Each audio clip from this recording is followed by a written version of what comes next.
Hi all of you, hope you all good, have a nice day. So welcome back to our channel.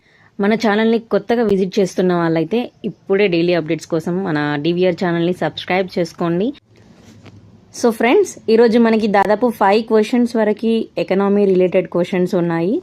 So తప్పకుండా వీడియోని end వరకు చూడండి. So ఈరోజు మన first question వచ్చేసి ఆర్థిక బిల్లుకు సంబంధించింది.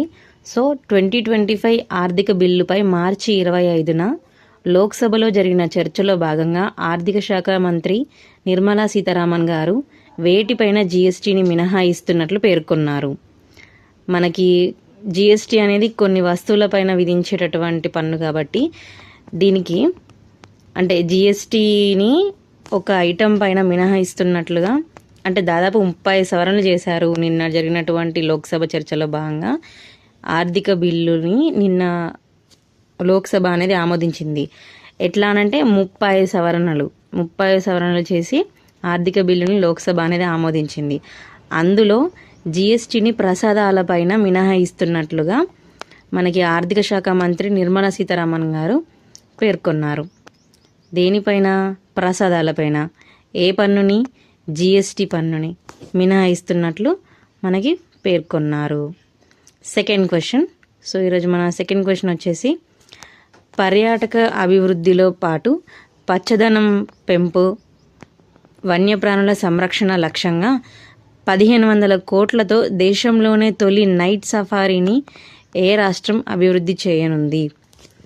మనకి దేశంలోనే తొలి, చాలా ఇంపార్టెంట్ ఇది, దేశంలోనే తొలి నైట్ సఫారీని ఎంత కోట్లతోని అంటే ఎన్ని కోట్లతోని? 1500 కోట్లతోని. పర్యాటక అభివృద్ధిలో భాగంగా 1500 కోట్లతోని తొలి నైట్ సఫారీని ఏ రాష్ట్రం అనేది అభివృద్ధి చేయనుంది అంటే ఆన్సర్ మనకి ఉత్తరప్రదేశ్. నోట్: లక్నోలోని కుక్రేల్ రక్షిత అటవీ ప్రాంత సమీపంలో. ఇది దేశంలోనే తొలి నైట్ సఫారీ ఎక్కడ? యూపీలో. సో థర్డ్ క్వశ్చన్ వచ్చేసి ఉత్తరప్రదేశ్ రాష్ట్రం దేశంలోనే తొలి నైట్ సఫారీని ఏ పేరుతో అభివృద్ధి చేయనుంది? సో ఇందాక మనకి సెకండ్ క్వశ్చన్లో తొలి నైట్ సఫారీ అనేది యూపీ తీసుకొస్తుంది కాబట్టి యూపీ ప్రభుత్వం తీసుకొస్తుంది. సో అది ఏ పేరుతో తీసుకొస్తున్నారు అనేది మన third question. Answer Kukrail night safari adventure park, అంటే పార్క్ పేరులాగా తీసుకొస్తుంది. పేరేంటి? Kukrail night safari adventure park. So fourth question వచ్చేసి కేంద్ర ప్రభుత్వ ఆర్థిక కార్యదర్శిగా మార్చి 24, 2025న ఎవరు నియమితులయ్యారు? ప్రభుత్వ ఆర్థిక కార్యదర్శి దేనికి? కేంద్రానికి సంబంధించిన ప్రభుత్వ ఆర్థిక కార్యదర్శిగా Ajay Seth. So fifth question securities and exchange board of India SEBI 11వ చైర్మన్గా ఎవరు నియమితులయ్యారు? సెబీకి సంబంధించిన క్వశ్చన్ ఇది. చైర్మన్గా ఎవరు నియమితులయ్యారు? మనకి ఆన్సర్ వచ్చేసి తుహిన్ కాంత పాండే. ఇతను మాజీ కేంద్ర ప్రభుత్వ ఆర్థిక కార్యదర్శి. అంటే మన ఫోర్త్ క్వశ్చన్లో ఇక్కడ మనకి ఆర్థిక కార్యదర్శిగా కొత్తగా అపాయింట్మెంట్ అయిన వాళ్ళు ఎవరు? అజయ్ సేత్. ఎప్పుడు? మార్చి 24న. అంటే దానికంటే ముందు ఆర్థిక కార్యదర్శిగా ఉన్న వాళ్ళు ఎవరు అంటే తుహిన్ కాంత పాండే. ఇప్పుడు ఇతను సెబీకి చైర్మన్గా వెళ్ళిండు. సో ఆర్థిక కార్యదర్శి అనే పదవి మనకి ఖాళీగా ఉండడంతో అజయ్ సేతుని నియమించారు ఇటీవల. So next sixth question. ఇటీవల తెలంగాణ విద్యా కమిషన్ ఇచ్చిన నివేదికలో భాగంగా ప్రైవేట్ పాఠశాలలు, జూనియర్ కళాశాలల్లో ఏ సూచి ఆధారంగా 2 ఏళ్లకోసారి ఫీజులను పెంచాలని ప్రభుత్వానికి సిఫారసు చేసింది. ఎవరు సిఫారసు చేశారు? తెలంగాణ విద్యా కమిషన్. దీని గురించి? ఫీజుల గురించి. అంటే ఫీజులను పెంచాలని ప్రభుత్వానికి సిఫారసు చేసింది. అంటే ఎప్పుడు పెంచాలని? 2 సంవత్సరాలకు ఒకసారి పెంచాలనేసి సిఫారసు చేసింది. సో 2 ఏళ్లకోసారి పెంచాలి, కానీ ఏ సూచి ఆధారంగా పెంచాలి అనేసి విద్యా కమిషన్ సిఫారసు చేసింది. అంటే వినియోగదారుల ధరల సూచి, సిపిఐ అంటే కన్జ్యూమర్ ప్రైస్ ఇండెక్స్. ఇది మనకి ఎకనామీలో చాలా ఇంపార్టెంట్. కన్జ్యూమర్ ప్రైస్ ఇండెక్స్ అంటే మనకి ఇప్పుడు ఎగ్జాంపుల్ ఏంటంటే మన మార్కెట్లో చూస్తున్నప్పుడు మనకి అమ్మే వాళ్ళ ధర ఒకటి ఉంటుంది, కొనే వాళ్ళ ధర ఒకటి ఉంటుంది. కొనే వాళ్ళని వినియోగదారులు అంటారు, కొన్నగా వాళ్ళే యూజ్ చేసుకుంటారు కాబట్టి వినియోగదారులు అంటారు. అంటే కొనే వాళ్ళకి అనుకూలంగా ఉండే ధరని వినియోగదారుల ధరల సూచిక అంటారు. సో ఆ ధరల సూచిక ఆధారంగానే ఫీజులు ఉండాలంటే ఎవరైతే ఫీజు కట్టే వాళ్ళు ఉంటారో వాళ్ళకి అనుకూలంగా ఉండాలి.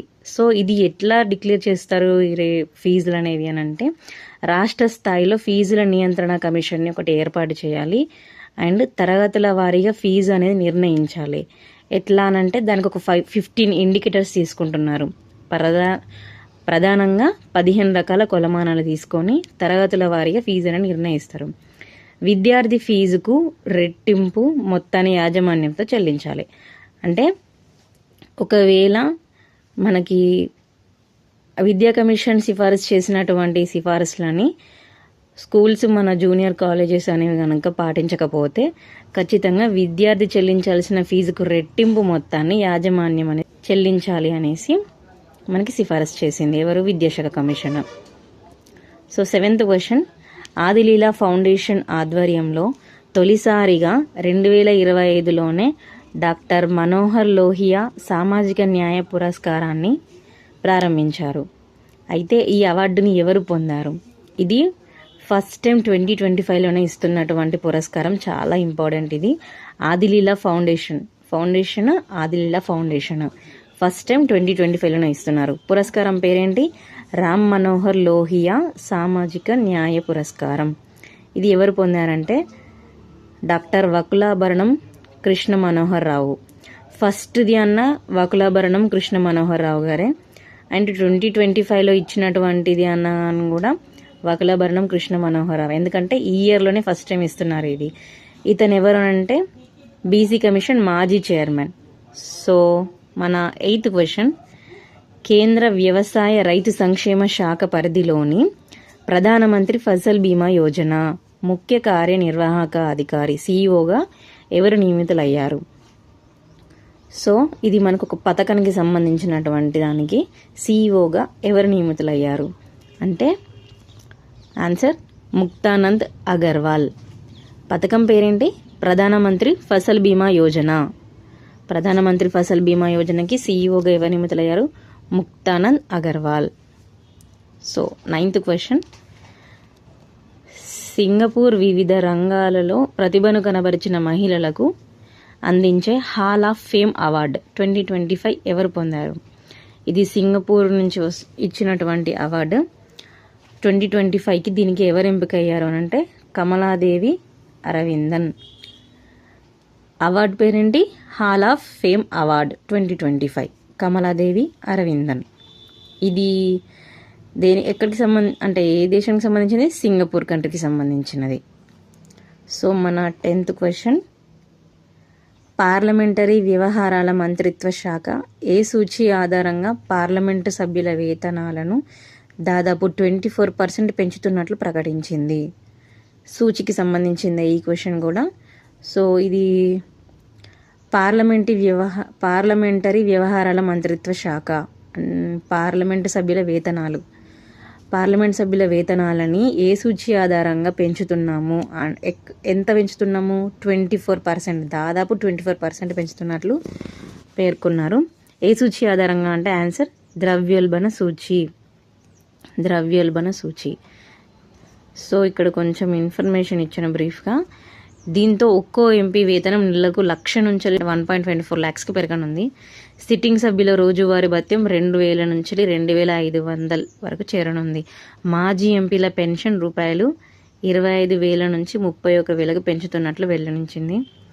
ఎంపీగా 5 ఏళ్లకు మించిన ప్రతి ఏడాదికి లభించే అదనపు పెన్షన్ రూపాయలు 2,000 నుంచి 2,500 వరకు చేరింది. ఎంపీగా 5 ఏళ్ళు మించిన అంటే ఎంపీగా 5 years అయిపోయిన తర్వాత వారికి సంవత్సరానికి ఇచ్చేటటువంటి ఎక్స్ట్రా పెన్షన్ ఉంటుంది కదా, అది 2,000 నుంచి 2,500 వరకు చేరింది. సో పెంచిన వేతనాలు, ఈ పెన్షన్స్ అనేవి 2023 ఏప్రిల్ 1 నుంచి వర్తింపజేస్తున్నట్టు తెలిపింది. సో ఇది కొంచెం ఎక్స్ట్రా ఇన్ఫర్మేషన్. సో ఇవ్వండి ఈరోజు మన డైలీ కరెంట్ అఫైర్స్.